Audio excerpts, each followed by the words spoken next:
नगर के अंबा पैलेस में पसमानदा मुस्लिम सम्मेलन का हुआ आयोजन। सरकार की बताई गई उपलब्धियां।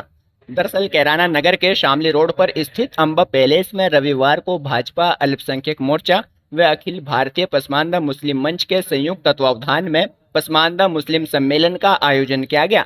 कार्यक्रम में मुख्य अतिथि के रूप में भाजपा अल्पसंख्यक मोर्चा के क्षेत्रीय अध्यक्ष और अखिल भारतीय पसमानदा मुस्लिम मंच के राष्ट्रीय अध्यक्ष जावेद मलिक तथा विशिष्ट अतिथि के रूप में भाजपा एमएलसी वीरेंद्र सिंह पहुंचे।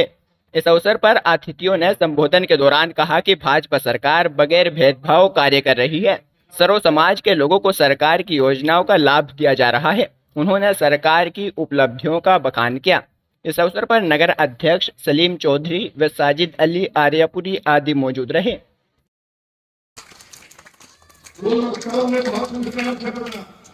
और हम लोग देख भी रहे हैं कैराना कितना बदनाम हुआ और आज वही कैराना के अंदर भाई जावेद मलिक के आने के बाद, हमारे साथियों के आने के बाद आज स्थिति अलग हो रही है।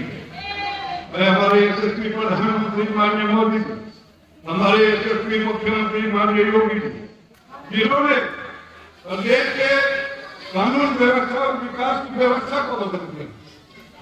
कानून व्यवस्था क्या थी, शामली जनपद में क्या विकास था, आज तमाम वातावरण बदला हुआ है। लेकिन अगर कमी थी केवल यही थी कि हम लोग बैठकर, विपक्ष के लोग बैठकर केवल समाज को बांटकर राजनीति करना चाहते हैं। लेकिन हमारे यशस्वी प्रधानमंत्री जी ने, माननीय मोदी जी ने ये जो एक हमारे भाई जावेद मलिक जी के साथ मिलकर पसमानदा समाज ने जुड़ने का काम किया है, इससे पूरे वातावरण कैराना का नहीं, प्रदेश जिले का नहीं, प्रदेश का नहीं, पूरे देश का वातावरण बदलने का काम बाकी सरकार पर हो रहा है। और ना काम करना नहीं, आपने देखा होगा जब से भारतीय जनता पार्टी की सरकार आई, कितने मकान बिना भेदभाव के मिले। किसी भी कार्य में भेदभाव नहीं है। मैं समझता हूँ हमारे तमाम के लोगों को वही सुविधाएं उनसे ज्यादा मिली है जो मिलनी चाहिए, कोई भेदभाव नहीं। लेकिन चुनाव के नाम पर बंटवारा कर राजनीति कर उसका लाभ उठाने पड़ता। लेकिन मैं समझता हूँ आज जो वातावरण बना है उनसे उनकी वो जो पुरानी थी वो फेल हो गई। हमारे भाई यहाँ बात बैठे, चेहरों पे मुस्कुराहट है, हमारी माताएं बहनें यहाँ बैठी, तो इसलिए आज की शुरुआत। लेकिन मैं समझता हूँ वही कैराना का बदनाम हुआ था, यहीं से एक आज शुरुआत होकर ये वातावरण में बहुत बड़ा बदलाव हमारे उत्तर प्रदेश की राजनीति में और दूर होने का काम होगा।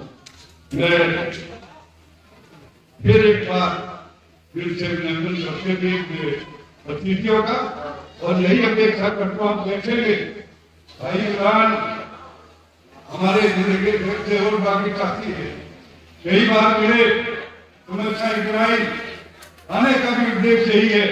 अगर कहीं भी कोई भी हमारे समाज का पार्टी के लोग होंगे, अगर कहीं कोई दिक्कत किसी भी तरह की होगी, चाहे बिजली की हो, खाने की हो, टैक्सी की हो, हम 24 घंटे का दायित्व उठाए है।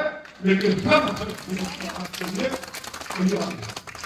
बाकी बात तो बात बाकी रहेगी, लेकिन हम आप लोगों के साथ जुड़कर कहीं अगर कहीं पुलिस या प्रशासन कोई भी अधिकारी अगर आप लोगों को परेशान करने का काम करेगा, उसमें हम लोग बैठे हैं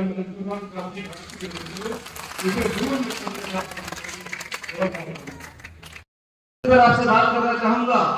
जो पिछले 2 साल से इस देश के अंदर इस देश की राजनीति को बदलने के लिए हमारे माननीय प्रधानमंत्री ने इस मसले को उठाया है, वो मसले पर आपकी तवज्जो चाहता हूँ।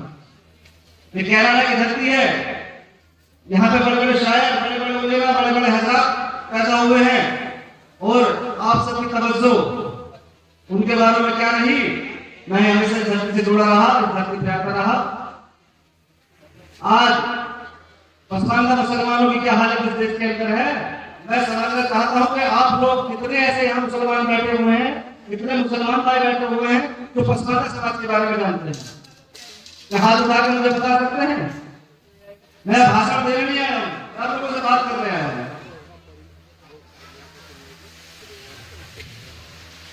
कोई भाई है जो पसमानदा समाज के बारे में जानता हो? नहीं, किसी का हाथ नहीं। मैं आपको थोड़ा सा बताना चाहूंगा, थोड़ी तवज्जो चाहूंगा। हमारे देश में अगर 100% मुसलमान कहीं हैं तो उसमें से 85% आबादी पसमानदा मुस्लिम समाज की। ये वो समाज है जो अक्सर कारीगर समाज कहलाया गया। दो हिस्सों में अगर समाज को हम बांटते हैं तो एक होता है अशराफ वर्ग और एक होता है पसमानदा वर्ग। अशराफ में हमारे शेख सैयद मुगल पठान भाई आते हैं और पसमानदा समाज में भूने, जुलाई, तेली, कसाई, धोबी, नाई, हलवाई, मंसूरी, मतलब इस तरह का समाज है पिछड़ी जातियां हैं, वो पसमानदा समाज की जाति है। माननीय प्रधानमंत्री जी ने पिछले 2 साल में इन बातों को उठाया, पसमानदा समाज को आगे बढ़ाने की भारतीय जनता पार्टी के नेताओं से गुजारिश की, तो वो ऐसे नहीं की। सबसे पहले माननीय प्रधानमंत्री जी ने आपको तक योजना को पहुंचाया। हर वो योजना जो समाज के लिए बनी, जो सब समाज के लिए बनी, वो आपके दरवाजे तक पहुंची। यहाँ बैठे हुए भाई ने बता दें, यहाँ बैठे हुए भाई बता दें, यहाँ बैठे हुए बुजुर्ग बता दें कि जब अल्पसंख्यकों के नाम पे योजनाएं बनी तो ऐसी कौन सी योजना थी जिसके लाभ आपको जीवन मिले? मैं दावे के साथ कह सकता हूँ इस बात को कि अल्पसंख्यकों के नाम पे बनने वाली एक भी योजना अब तक नहीं पहुंची होगी। अगर कोई पहुंची हो तो खड़ा होकर बता दें। लेकिन जब माननीय प्रधानमंत्री जी ने 140 करोड़ भारतीयों के लिए योजना बनाई, जब 140 करोड़ भारतीयों तक योजना पहुंचाने का काम किया तो उसमें ऐसा कोई मुसलमान भाई नहीं बचा जिस तक योजना नहीं पहुंची। कोई बता दे जिसने फॉर्म भरा हो किसी भी योजना।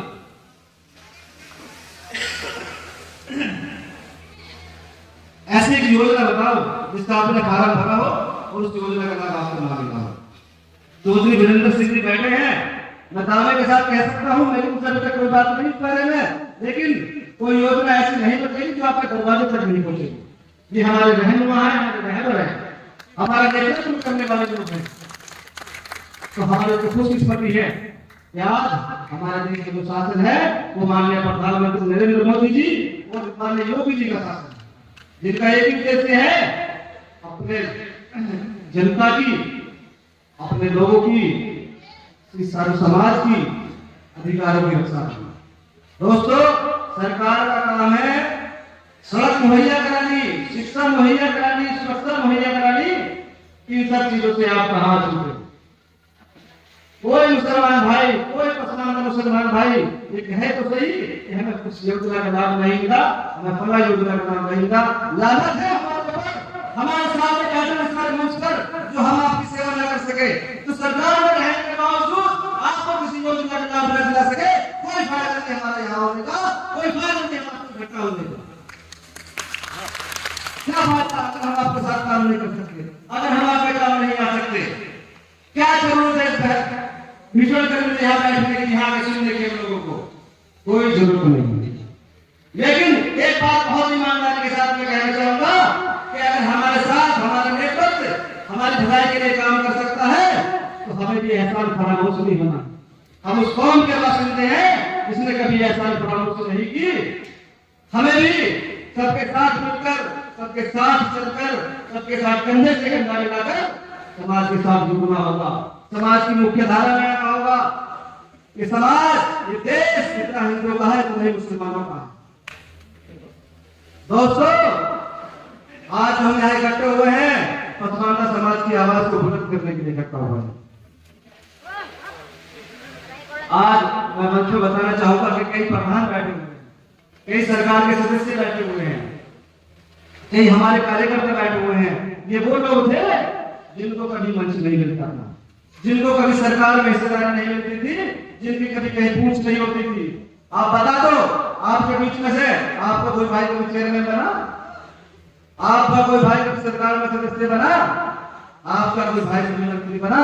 लेकिन आज माननीय मोदी जी की नेतृत्व वाली सरकार में, माननीय योगी जी की नेतृत्व वाली सरकार में हमारे भाई दानिश अंसारी मंत्री हैं, हमारे स्वास्थ्य अधिकारी चेयरमैन हैं, हमारे बोर्ड के सदस्य हैं। कुछ राजनीतिक हिस्सेदारी करने का काम किसने किया? माननीय मोदी जी की सरकार ने किया, माननीय योगी जी की सरकार। आपके बच्चों की पढ़ाई की चिंता किस सरकार ने की? तो सरकारें पहले भी थी, योजनाएं पहले भी थी, अधिकारी भी थे, आप भी थे, हम भी थे, लेकिन हमारी चिंता किसने की? मदरसों में एनसीईआरटी का कोर्स लागू किया गया। अब आप में से बहुत सारे लोग तो ऐसे होंगे जो एनसीईआरटी के बारे में जानते हैं। क्यों? क्योंकि हम हमेशा शिक्षा से वंचित रहे, तालीम से दूर रहे, हमेशा हमको तालीम से दूर रखा गया। ये किसकी चाल रही? ये पिछली सरकारों की चाल रही। आज मदरसों में एनसीईआरटी की किताबें लागू करने का काम माननीय प्रधानमंत्री मोदी जी की सरकार ने किया, माननीय योगी जी की सरकार ने किया। सरकार में हिस्सेदारी देने का काम किया, आप लोगों के बीच के लोगों को राजनीति में आगे बढ़ाने का काम किया। दोस्तों, अगर आप देखें, आपका कोई भाई पढ़ लेता है, आपका कोई भाई या आपका कोई बेटा पढ़ लेता है, तो आपके सामने सबसे बड़ी समस्या क्या आती है? रोजगार की। पढ़ तो गया है बेटा, भाई पढ़ तो गया है, लेकिन क्या कोई रोजगार करेगा? अब क्या काम करेगा? हमेशा नौकरी के लिए नहीं पढ़ा जाता, नौकरी देने के लिए नहीं पढ़ा जाता। आज सरकार की ऐसी योजना के बारे में आपसे बताना चाहूंगा। खाद्य ग्रामोद्योग के नाम आप लोगों ने सुना?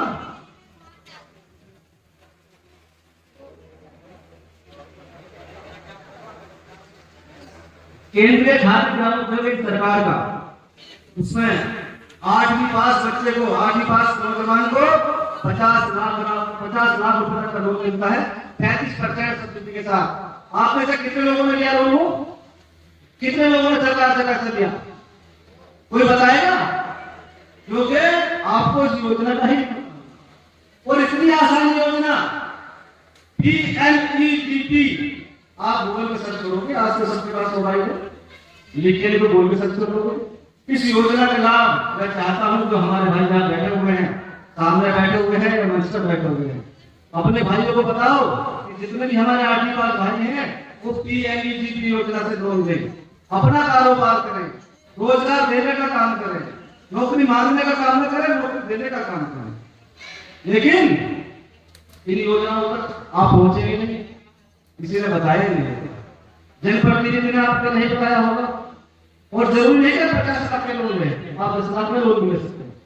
सरकार उससे भी 35% सब्सिडी दे रही है। सरकार के यहाँ देने में कमी नहीं है, आप लोग लेने वाले नहीं, क्योंकि हम लोग आते हैं, रैलियों में हिस्सा बनते हैं, भीड़ का हिस्सा बन के रह जाते हैं। हमारे रहनुमा ने हमें बताया कि हम आपको सरकार की योजना से जोड़ रहे हैं। सबसे पहले भी आप लोग किसी सम्मेलन में गए होंगे, किसी कार्यक्रम में गए होंगे, सरकार की योजनाएं जो आपको मिली वो तो मिली, लेकिन आपका कोई भाई, आपका कोई बेटा रोजगार से जुड़े, सरकार से पैसे लेके काम करे, ऐसी योजनाओं का लाभ आपको किसी ने नहीं बताया। मैं बता रहा हूं कि सरकार की चाहे कोई सी भी योजना हो, सबके लिए बनी है, हिंदुओं के लिए बनी है, मुसलमानों के लिए बनी है, सिखों के लिए बनी है, ईसाइयों के लिए बनी है।